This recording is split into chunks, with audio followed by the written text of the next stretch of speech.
isang magandang umaga po mga kajali. Kung aano nyo po mga kajali, hindi po magandang araw magandang umaga. Hindi po, medyo may konting sakit sa sa dibdib. Yung ako kasi sa totoo lang ako nasasaktan ako. Yan, napapansin mo ilang araw akong hindi ako okay dahil siyempre isa sa alaga ko parang ayaw nang ipagpatuloy ang kanyang kinabukasan, yung kanyang pag-aaral. Pag-aaral muna. Sa kanyang pag-aaral. Ayan. Nakakalungkot lang po mga kajali. Okay. Ayan, magandang umaga po mga kajali. Ayan, update po tayo ngayon po sa family ni Tatay Albert. Ayan, medyo may kalungkutan na ating pong kwento po ng buhay po natin ngayon. At kayo po salamat po sa inyong panonood at kayo na po bahala pong umunawa. At nung una kasi may vlog po kami nung una, hindi ko na po yun pinalabas. Baka po ilabas ko yun para po maging kadugtong po nung update po namin ngayon. Ang alam ko sa aking pong paniniwala is baka ayaw ko po kasi kayong masad at baka makuha ko po namin ng aking pong mahal na hero na si Kuya Albert maging okay pa at ayaw ko po na may update na may kalungkutan, no? Kaya ayun, sinikap naman natin kausapin mabuti si Kuya Albert. Kaso ala po, talagang buhay na po yung desisyon ni Kuya Albert. Kaya mga kajali, kaya ngayon malalaman nyo na si Kuya Albert ano pong dahilan at parang gusto na lang po yatang tulungan yung papa niya. Ayan, Tatay Albert. At saka pala, dugto ko na din to si Tatay Albert at may na high blood po yata at tingnan nyo po yung katawan niya at kalahati yata ang timbang po niya nawala. Hindi baka kasi makita yung dating video natin. Si Tatay Albert po, nag-start po yan na-stress siya kay Albert. Nung na-aksidente ka na tayo. Ayan, naging ganyan po si Tatay Albert. Simula po nung na-aksidente siya. Nung pagpunta ni Albert sa na pinunta ni Tatay Albert. Nung pumunta si Kuya Albert sa dati nilang kubo. Tapos si Tatay Albert sa kagustuhan niyang makarating kagad, na-aksidente si Tatay Albert. Ayan po, ngayon, hanggang ngayon. Hindi ko po alam kung paano ko po ipaliwanag, paano ko po kwento. Para tong parang pong pansit na hirap pong tuldukan sa umpisan kung paano po nangyari ang po ni Tatay, ni Kuya Albert. Tapos ito pa, nagkasakit pa si Tatay Albert. Kaya ingin po natin sila ng siyempre yung makakapanood at saka yung mga nag-aabang sa pamilya Tatay Albert para po sa kanila mismo po manggaling. Ayan, Tatay Albert, ayan, si Kuya Albert, isasama mo na ba yan? Good morning mga kajali. Dito na naman kami ngayon. Opo. Sa vlog ni Kajali. Kasi ni Albert at nagpursige na hindi na mag-aaral. Kaya kahit ayaw ko naman sana na ganyan na nangyari sa kanya. Pero nakita ko naman na talagang ayaw na mag-aaral. Kaya mas maganda na lang pilitin, hindi pilitin kaysa yung huminto ka na yung ganon para tulungan mo na lang ako. Umuo naman siya na tumulong sa akin. Ewan ko lang kung bukal sa loob niyan kasi hindi na pa naman niya na subukan bilad ng araw na maghapon. Baka isang linggo lang yun baka ano ba yun parang ano ba yung ibig sabihin yun tayo yung ayaw ko na yung parang gano'n. Siguro ako parang siya ano na yung iba na yung isip kasi mainit. Yun ang ano ko. Pero hindi, yan naman ang sabi ko kanina sa kanya. Desidido ka na ba talagang ayaw mo na talagang ano? Ang kwento niya, baksak na talaga doon sa mga subject niya. Ano bang kwento nun, Kuya Albert? Ano ba, baksak ka na ba talaga? Ano ba, desidido ka na? Ano bang ano mo, tulungan mo na lang yung papa mo o talagang ayaw mo na mag-aaral? Tulungan. Ilakas mo, Albert. Ngayon daw, ano sabi ng papa mo? Baka daw, ano ko naman, sabi ko, andyan na. Talagang ayaw mo, ayaw na, kaming nanay Janet mo, ayaw na po talaga magpapigil. Sige, suportahan natin yung gusto mo. The meantime, siguro mga katsali, makaranas po si Kuya Albert po ng hirap kung paano po yung trabaho po ng tatay niya doon sa kagitnaan po ng bukid. Siguro pwede ka pa hanggat maaga makapagsisi ka pa at pwedeng next year kung ano talaga mag-aral pagpatuloy mo. Maganda naman siguro maranasan mo yung hirap kasi kahit na suyo namin ng tatay ni Nanay Janet mo, hindi ka na mapigil. Kaya siguro tamang desisyon yan. Ikaw na may gusto. Kaya sabi ko nga, mag-usap kayo ng papa mo, kayo yung mag-usap dyan. Kami, labas kami dyan. Siyempre mga nanonood gusto mapabuti ka. Ganun talagang, kaya napunta kami kay Tatay Ram para mapabuti silang tatlo. Pero nag-iba ni Albert. Hindi na si Albert na medyo sobra na yung ano niya sa cellphone. Kaya yun, sayang lang yung effort ng tao. Pero alam mo, kanina, kinausap namin siya ni Tatay Albert. Lapit mo kaya na konti pa. Hindi nakita. Ngayon, ang sinagot ni Albert, sabi ko, Albert, paano araw pala na Sabado at Linggo, may practice siya. Kaso hindi naman siya nagpa-practice. Diba, yun yung time na hawak niya ang cellphone, araw na Sabado at Linggo. Kaya hindi raw siya nakakapag-practice. Inyalis daw siya ng mga kasama niya, sa mga ka-group niya. Ang mahirap niyan, nung bigyan natin ng cellphone, lalong, parang negative din. Oo.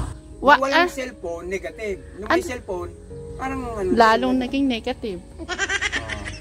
Ano nga kasi si Albert, tingin ko sa kanya pa 1 linggong pagbabago lang. Hindi kasi iniisip. Hindi niya iniisip yung tayong activities niya. Oo. Ang iniisip niya lang yung cellphone. Makapag-ML siya. Kaya sabi ko sa inyo noon na makikaya na magdamag Biyernes naman. Okay naman, sabi ko. Ano magdamag? Hindi ba nandito? Nagsi-cellphone? Oo, di ba? Alauna nandiyan pa rin sila tayo noon. Sabado yun ay meron pala siyang mga gawain yung araw na yon. Biyernes ay Sabado at Linggo meron pala siyang gawain na ano ba yun na sabi? Magpa-practice. Paano siya makapunta na? Nakatutok naman sa cellphone na. Hindi niya naisip yun. Kasi update tayo natin. Ilang araw na si Tatay Albert din 2 weeks na si Tatay Albert dito, Tay. Bibit na. Oo. Kaya magto 2 weeks na po. Kasi po, dahil lang po nung nahulog yata sila sa motor. Siya na-aksidente nung umano si Albert. Nung umalis, pumunta doon sa Kubo. Nang lang po yun sa pagkuha ko ng cellphone. Kinuhanan ko siya. Tinanggalan ko siya ng cellphone. Nandisgrasya ako. Tapos, umuwi ako ng magaling araw kasi sabi ko, hindi pwede na hindi ako umuwi. Opo. Sabi ko, nagkarga ako ng tubig. Yun, pero dito, inapoy na ako ng lagnat noon. Nung gabi na yun, tay? Opo, na. Mm. Yung, di ba, na-disgrasya na ako. Na alas 2 ng madaling araw, inapoy na ako ng lagnat. Sobrang ginaw ko na. Pero pinayang ko pa rin pumunta ron. Pagdating ko doon, nahiga na ako doon. Hindi na ako nagpastol. Sabi ko, bahala muna kayo. Sabi ko, hindi ko kaya. Pero Tatay Albert, isama na natin din yung tanong ko sa'yo. Yung pagkawala mo ng 2 weeks na more 2 weeks, yung bang magiging hati mo kaya noon, wala kayong magiging problema? Hindi ko lang alam tayo. Mapapag-usapan naman yan. Yung boss mo? Hindi naman na basta-basta na umano yung boss. Kilala mo naman yung boss mo na? Ay, alam niyo pa, tay, nung sinabihan ko si Albert kasi nag-chat yung teacher niya. Sayang yung pag-aaral kasi 1 linggo na lang ikatita. Magano na. Pero bakit siya nag-ano yun pa? Yun na ilang ang ano ko. Ilan isang linggo na lang may kitang pasok. Malapit ng graduation. Kung kailan lang malapit yung graduation, siya ngayon pa lang Hindi siya pa. Lang tinuloy ilang araw na lang. Opo, kagaya. Yung pinasan niya yung daming araw. Tapos yung ilang araw lang hindi niya kayang pasanin. Yun ang sakit sa loob. Kagaya niyan, tay, nag-chat yung teacher niya ulit sa akin kanina. May periodical pala nila kahapon. Talagang pinanindigan ni Albert yung hindi na siya papasok. Hindi kaya pala nakita ko nung isang araw, makalawa yata yun. Hindi ko alam tayo kung bakit natatakot sa bagsak. Ako, hindi man ako. May paraan naman dyan, tay Oo, nay. Siyempre, sinabi nga ni Mama, activity lang. Lahat tayo na nag-aaral, hindi natin lahat ng subject natin ay magaling tayo. Oo. Siyempre, mayroon tayong bagsak. Ay, bakit ako natatakot? Kung hindi niya pirmahan yung yung, ano ba yun? Clearance ko, di okay lang. Okay, but at least, andun ako, pinapirmahan ko. Basta, nag-aaral ako. Pero baka maawa naman sana. O di, nakalusot. Ang alam ko, pag 74 yung isa, i-average lahat yun, di ba? Pag yung average mo, pasok sa 75, ito ano ka? Isang subject lang, ito lang 4th grading. 4th grading kasi yung 3rd grading, nakapon niya yun sa kanya, bakit niya hindi niya pagtiyagaan lang sana? Linggo lang ang Sabado at Linggo. Sayang pupunta ka na naman sa grade 7. Grade 7 ulit. Grade 7 ulit. Pero kung tinuloy mo lang yon, edi ang ganda. Pero hindi ko alam kung ano nasa isip ni Albert. Kasi yun lang sinasabi niya, bagsak. Ako, nag-aral din ako. Bagsak din ako. Marami din. Beses, pero hindi ako natatakot. Natatakot ka ba? Dahil hindi man lang akong tao ng bobo. Kasi alam mo, Albert, kung ikay baksak, nakiusap ka sa Sir, ano po ba dapat kong gawin para maipasa ko to? Kasi may mga project ka na hindi mo na kagaya niya araw ng Sabado at Linggo, kailangan mo mag-practice. Pinahiram ko naman sa iyo speaker, pero hindi mo talagang gano'n. Talagang nagpabaya ka. Kapag sabihin ng yung gusto ko ipasa mo, sige. Siyempre, gagawa ka ng paraan para may pasa mo, para lang lumusot ka. Ganon. Pero kung kapag ganyan lang ako, yan na makipagmalaki ka, ko, walang silbi. Ilang araw na siyang hindi pa mapasa? Last week pa. 3 na dahil. Nakaraan pa. Lunes, Martes, ngayon. Merkulis ngayon. Merkulis na eh. Opo. Merkulis ngayon. 3. Ay, hindi po. Tuesday pa lang po. Huwebes.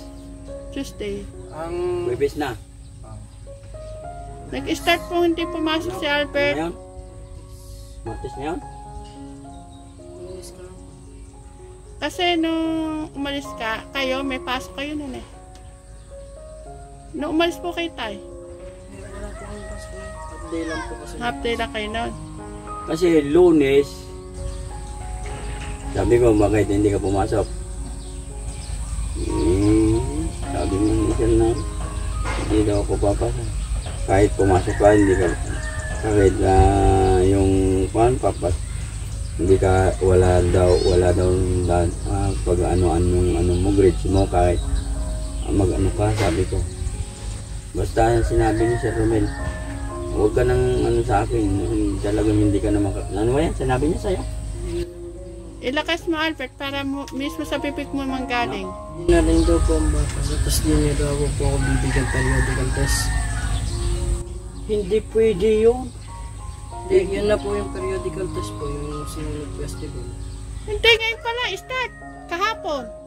Kahapon ng periodical, nag-chat si Ma. Kay Sir Romel po, hindi na po bibigyan ng test, hindi na po bibigyan ng periodical. Wala po siyang periodical kay Sir Romel po.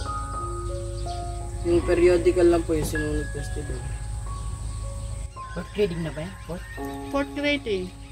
Fourth grading siya nung nakaraan na okay na lahat yung subject niya eh. Nagawa na tatay yung lahat ng activity na dapat ipasa niya. Kaya lang, itong fourth grading, nagpabaya na naman siya. Ginawa niya. Yung first, second, third, na ano na lahat Oo. yun. Dito lang yung Okay na po yun. grading period. Kaya lang, yan, fourth grading, nagpabaya siya na araw ng Sabado at Linggo. Diba, tay?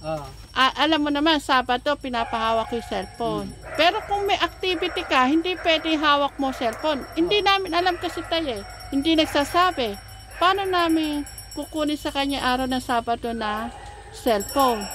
Kasi yun talaga araw ng hawak niya yung cellphone. Pero kung nagsasabi lang po siya, kukunin ko ang cellphone. Isang linggo na yung hindi wala kang Ay, kahit si Tatay Albert na ano niya yun, napansin niya yun. Ngayon na ano ko, kasi sinabi ni Albert, araw daw po ng Sabado at Linggo, kailangan mag-practice. Eh, wala naman po kaming alam na ganun. Kasi po hindi, iba na eh. Kapag alam nyo yun, Kukunin ko na naman yung cellphone. kaya hindi naman maka-MA. Kaya pala tayo ang bilis maglaba. Talaga na siyempre, sinong hindi bibilis ng laba, nandyan yung MA, nakikintay. Baka mabukubusan ng MA. Ano ba, ikaw ay, dito ka namin tatanungin sa may vlog. Sasama mo na lang ang papa mo. Sumagot ka na ano? Nakasama opo. Opo. Wala, mga kajali, yan.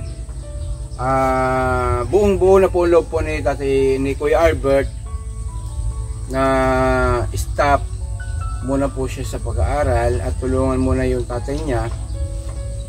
Sa isang banda, matutulungan ka, no? Giginawa ka ng bahagya, Tatay Albert. Pero ang kapalit nun yung pag-aaral mo na iwan. Tingnan natin tayo kung makapagtagal. Yun ang gusto niya tayo eh. Sa isang banda, dahil hindi po natin mapilit po si Kuya Albert, paranas po natin po kay Kuya Albert kung gaano po kahirap po ng magtrabaho sa disyerto. Ay, ikaw Kuya Bagni, ano masasabi mo sa desisyon ni Albert? Wala akong masabi kasi yun ang decision niya eh. Kung ako lang, gusto ko magtuloy ng pag-aaral niya. Pero yun ang kagusto niya na ayaw na mag-aaral. Gusto niya daw tumulong na sa papa niya sa papastol. Kaya subukan niya kung gaano kahirap magtrabaho sa isang disyerto. Gaano sa kainit na araw. Lalo para ngayon. maranasan naman kung gaano kahirap doon. At ma-realize niya lahat ng binibitawan namin salita sa kanya kung gaano ka-importante ang edukasyon. Kasi ilang ulit po na mga kajali yung kwento po ng ganito kay Kuya Albert. Siguro ito yung panahon na maranasan niya po yung hirap. At sa susunod siguro na pwede ka pa namang umabol, andyan na ha, ikaw yung pumili, andyan na. Sa susunod siguro yung pagsisi mo at bata ka pa naman, sa sabihin, kaya mo pa naman sigurong i-cover. At sana sa susunod, pagka nagsisika at sana pagka pumasok ka uli, sana wag ganyan. Talagang hindi ka na magbabago pagka At saka mga ka-Johnny, gusto ko po niyan. Hindi po ako ang pipilit na mag-aral, na bumalik sa pag-aaral si Kuya Albert. Gusto ko sa kanya mismo manggagaling na, tita, babalik na ako sa pag-aaral. Gusto ko yung napagsisihan na niya yung mga desisyon niyang yung ginagawa niya ngayon na kasi hindi tayo nagkulang ng sa kanya. Lalo ako, parati ko siya napapagalitan dahil lang dyan sa pag-aaral na yan. Yung sa mga hindi naman ako nagkulang tayo. Kaya, nung ilang araw na minsan naiiyak na ako dahil bakit gano'n, ang titigas na bakit hindi sila mag-aral mabuti. Kinukumpara ko sa kanya yung mga anak ko, bakit sinowak ako. Alang cellphone pero dire-diretso ang pag-aaral. Bakit siya kailangan may kondisyon na yung cellphone? Kahit yung teacher niya nagchat-chat sa akin, tita, kinukulit po ko ni Albert na ibalik ang cellphone sa kanya. Ano purpose para ibalik ko yung ala naman na nakikita sa kanya nagsusumikap mag-aral. Sayang kasi yung buhay niya Kasi sayang, nangihinayang ako. Pag-aral sa mga magulang niya At saka lahat ng effort na ginagawa namin tayo. Sabi mo uuwi siya dyan, galing school, kasarap ng buhay niya. Mag-aaral lang siya, pag uwi, kakain na lang siya. Tapos pag araw ng Sabado, maglalaba lang sila ng marumi nila. Ang talagang sinasayang ko lang itong malapit na. Oo. Yun lang. Okay lang sana kung 2 buwan pa lang ng pasukan. Linggo na lang tayo, sinayang niya. Kaya nga na yun ang talagang sinasayang ko sa kanya. Kung okay lang sana kung 2 linggo pa lang pumasok siya tapos nag-cut na, okay yun. Ay ngayon, yan. 11 months. Alos ko lang 1 taon. Oo. Di siya 11 nanginayang. months, hindi niya na natiis. Natiis niya yung yung ilang month. Hindi niya matiis yung 1 buwan lang. Kaya doon ako talagang matern. Kaya tatay, alam mo ba, nung kinausap ko siya nung gabi, nung pinili niya yung hindi na siya mag-aaral, nagalit talaga ako sa kanya, tay. Meron pala akong batang ganito na kahit na pinipilit mo siyang sa pag-aaral.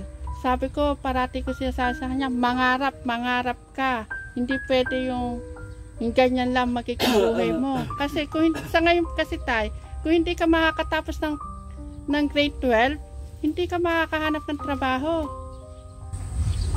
Ang lang ngayon dapat talaga ngayon may titulo. Pero madali lang naman na kung talagang may utak ka.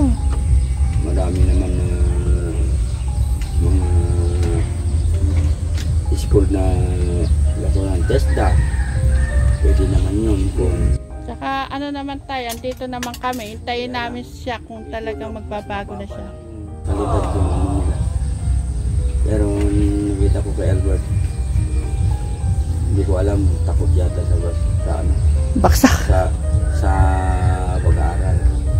Hindi ko alam niya mag-aaral, alam niya magbasa, hindi niya alam magbasa.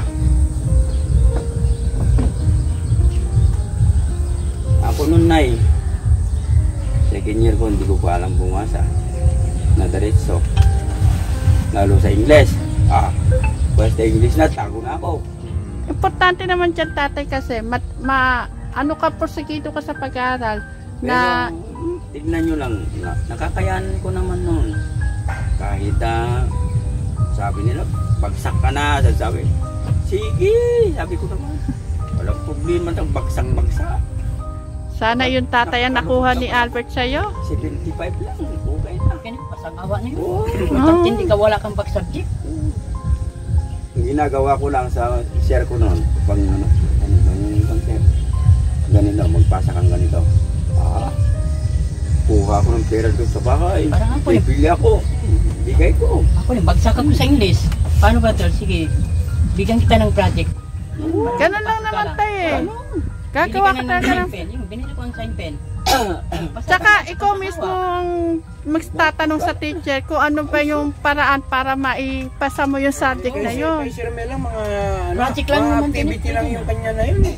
Kay Sir Mel. 4 daw yung anong nahawa kanya? Art, Na? music.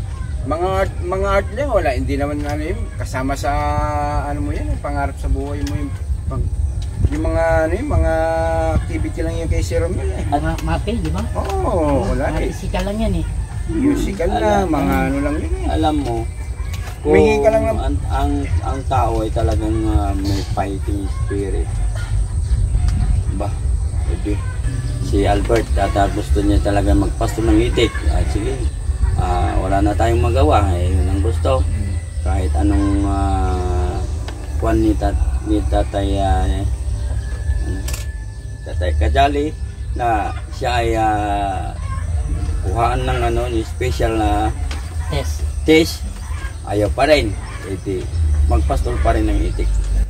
Wala Ayan. tayong na mga magawa. Alam mo Albert, ang dami mong mararanasan dyan. Pati paglalaba, magkakamay ka. Hindi, ganito. Ayan na, gusto ko mismo manggaling po sa kay tatay. Kami ho, hindi namin mapilit eh. Kaya mas maganda, ayan. Mismo tatay, pero po tinanggihan po yung ano, na pagpapastol pa rin po yung pinili ni Kuya Albert. Pag-aaral. Kasi kami, ayoko po nang gamitan ng kamal na bakal si Kuya Albert. Kasi po nung isang araw nakita ko, nakatulokbong po doon sa ano, sa may sala. Saan ka na? Doon. Doon? Na ano siya, ano po siya ng, ano ba yun, carpet ba yun? O nagulat ako. Tapos pag ganun ko si Kuya Albert, nagulat ako, kala ko sino. Sabi ko may tumitik-tik, kala ko na may daga. Ikinanon ko. Sabi si Kuya Albert. Doon sa kusinato. Kala ko kung ano na. Nagulat ako, kala ko kung paano na to. Kaya kesa po yung may mangyari po ng kakapilit po kay Kuya Albert sa pag-aaral niya. Sabi ko sa asawa ko na kung ano yan, tangkilikin na lang natin yung gusto ni Kuya Albert muna. Ipadanas muna yung hirap. Yan ang gusto niya pagpasol ng itik. Yan, malalaman niya buhay ng hirap nang hindi po mga nag-aaral. Iparanas po natin. Sige, supportahan po natin siya ngayon. Kaya nakalungkot man, siguradong mga dagsana naman yung mga comment na nakakalumo. Pero Kuya Albert, kung mag-ano ka sa andito naman kami. Aantayin namin yung pagpapalik mo na ikaw ay disitido na sa pag-aral. Yung talagang seryoso ka sa pag-aral. Pero wala nang cellphone. Opo, ala na yung tay. Paano yan?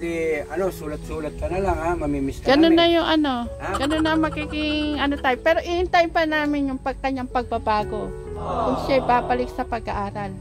Kung gusto niyo pang... Opo, kung gusto po niyang bumalik sa pag-aaral. Anong basa yung sobrang init?